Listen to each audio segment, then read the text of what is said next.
Welcome everybody, Nadim Naser, Master OTI Instructor. I hope you're all well. Today's video is about shadow swinging. We preach shadow swinging more than almost anything else because the stress level during shadow swinging should be zero, right? No incoming ball, not worrying where the opponent moves, not worrying about where in the court you want to send your own shot. You can execute the mechanics as soundly as possible. And many players nowadays do that. Why shouldn't they? I mean, the pros do it, we all do it in order to make sure that we are, sound in our mechanics, because as we all know, mechanical ability gives you tactical options, okay? So you don't want to hit a plateau because you can't execute the shot that you plan to execute. And one important factor here is shadow swinging. And many players don't shadow swing properly. And what I specifically refer to is they don't have a contact point. And I understand that concept because there isn't a contact point, but we still want to pretend that there is, meaning that as we swing to contact, I'm going to also show you this from the side view in a moment, and utilizing the net as a reference point.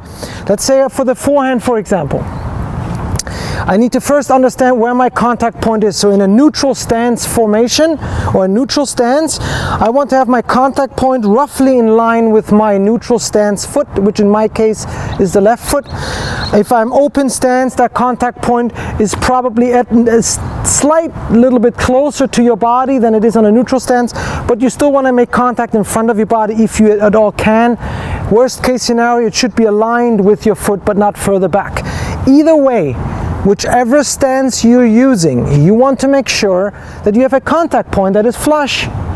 I can't tell you how many contact points and shadow swings I've seen, and when I slow them down, players have positions that look like this or like this. The wrist is active and the contact point has already swung across, or the wrist has opened up, and then they swing, and if there was a ball, that ball would go God knows where. So what I want you to ensure when you shadow swing, first shadow swing slowly. Okay, so let's start here with the forehand. Let's make sure we have a good enough space. So I'm gonna always space myself by having an open stance and getting to my contact point with my tip of the racket. It's a nice little reference point, okay? So I split, I turn, and then I wanna make sure that I'm as flush as I possibly can. I don't wanna have the racket tip go too fast because then I'm swinging across my body. I want to make sure that when I come to contact here, that the racket is flush, so as close to this position as possible, as opposed to this position or any other position you can think of, okay?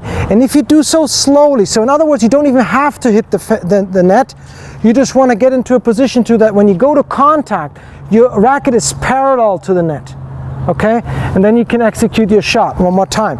You split, you turn, you go to contact. You ensure that it's smooth. You don't have your racket in front. You don't have your racket open. None of it, whichever it may be. You want to make sure that at contact, aligned roughly in neutral stance with your front foot, that racket face is flush or parallel to the net. Okay? Same thing holds true on the backhand, regardless which backhand. Okay? One-handed backhand, you want to make sure that at contact your racket is flush. You don't want the racket tip leading, you don't want the racket face opening, any of these things, okay? Two-handed backhand, same thing. You want to make sure that at contact, if you were to stop, you're parallel to the net, okay? Super crucial.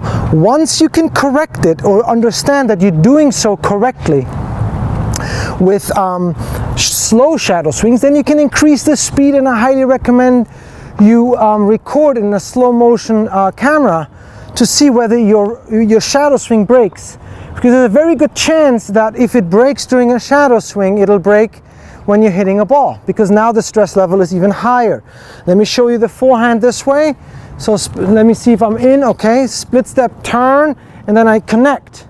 And I want to make sure I stop there for a moment just to make sure I'm connecting properly before I execute the rest of the swing. Okay, one more time. I turn, down, and go to contact. And I want to be as flush as I can before I finish the swing. Okay, one more time.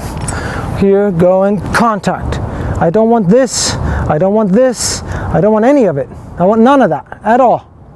Okay, it's coming from the shoulder, and that aligns the strings to where the ball is supposed to go. My racket face will determine whether the ball goes down the line or cross court If I go cross court, I'm just a tad bit further in front with my contact point. I'm not adjusting my wrist because of that.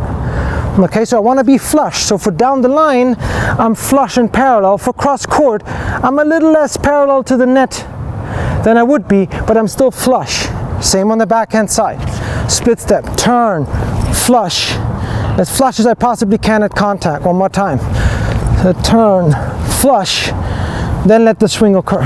Two-handed backhand, same thing. Turn, flush, let the swing occur. One more time. Turn, flush, let the swing occur. And then you go ahead and do your regular shadow swings, only with slow motion camera, because if you don't, you may think you're doing it right, but then you may very well be here again, or very well be here again when you're actually swinging at a faster pace. I personally think, ladies and gentlemen, this is one of the most valuable exercises you can expose yourself to, simply because if you do it correctly with a shadow swing, you have a much better chance doing it when the ball is in place. And if that's the case, you will be immediately told whether that's true, because the ball flight will tell you. Okay, so practice this at home. I highly recommend it. And in this video, more than anything, I'd love you to let me know what you think, how that works for your game. And then see when you self-feed or work with the ball machine, whether making sure that your contact point is always flush in your mind, you always have a flush contact point, will help you understand how much smoother your shot can truly be. Okay, so once again, as always, please hit the like button, not the thumb down button. No point there. I don't know who you are. If you were, I'd love to have a discussion about it. But please hit the like button, subscribe to the videos, watch our videos. We have tons out there.